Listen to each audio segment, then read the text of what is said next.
కవిత మొన్న సభల పాపం కేటీఆర్ గురించి చేసిన వ్యాఖ్యలు నిజమైన చాలాసార్లు అనిపిస్తుంటది నిజంగానే. ఆయన స్టేజ్ల మీదకి పంపి గురించి ఆయన కొన్ని రోజులు దూరంగా వస్తే మీ పార్టీ అధికారానికి వచ్చే అవకాశాలు జరంత పెరుగుతాయి అని చాలా మంది చెప్పారు. ఆయన కూడా ఆయన చెప్తా ఉన్నారు. ఎందుకంటే ఆయన ఏడబడతాడు, నోరు జారుతాడు. సో ఇట్లా ఏం మాట్లాడుతున్నాడో ఆయనకి అర్థం కాదు. అసలు కవితనైతే ఎంత చీప్ తీసేసిందంటే గంజిలు వేయగలేక గిట్లా అవడగా ఇట్లా తీసేస్తాం చూడు సింపుల్ గా. అవి అట్లా తీసేసింది. ఆయన ఏమన్నా పిచ్చి పిచ్చి మాట్లాడినంటే ఏమన్నా అనుకోవచ్చు, ఆయన కేటీఆర్ కాబట్టి లెక్క చేయాలి ఆయన. వాడు ఏదో సినిమా ట్రోల్ చేస్తారు, ఏదో సినిమాలో వాడిని సంపెత్తాను ఉరుకుతా ఉంటే పక్క కేటీఆర్ ఉంటే అన్న ఏమన్నా అంటే వాడు వేస్ట్ అని ఇచ్చిపెట్టి ఉరుకుతారు చూడు.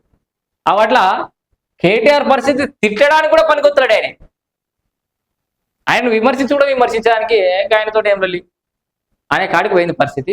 ఇక చూడరి తెలంగాణపై మళ్ళీ కూటరాలని ఏదో దుకాణం పెట్టిండు. ఇక్కడ ఆయన మాట్లాడినటువంటి వ్యాఖ్యలు ఒకసారి బాగా చూస్తే ఆయన ఏమంటున్నంటే పార్టీలు మారిన తర్వాత ఏ నాయకుడు కూడా ఉనికి ఉండదు, ఆఖరికి సర్పంచ్ కూడా వార్డు మెంబర్ కూడా గెలిపించుకునే పరిస్థితి ఉండదని ఎక్కడ మాట్లాడుతుండు.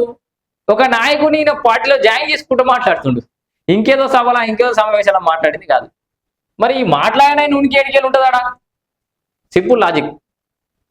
ఏమంటుండు, ఏ పార్టీలు మారిన తర్వాత ఏ నాయకులు కూడా ఉనికి ఉండదు అని.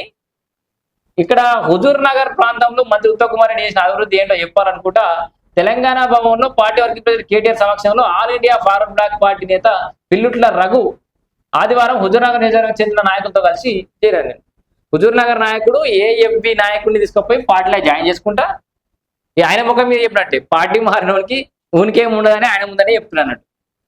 వార్డు మెంబర్ కూడా గెలిపించుకోలేరని.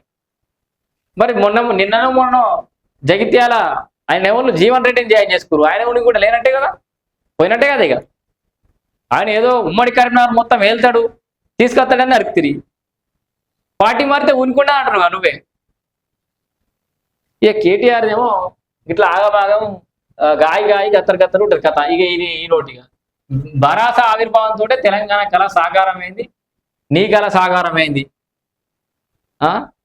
నీ బతుకు బాగుపడ్డది, 1000 కోట్లకు పడగలెత్తిరు, ఎడికలు సంపాదించేది అంతా.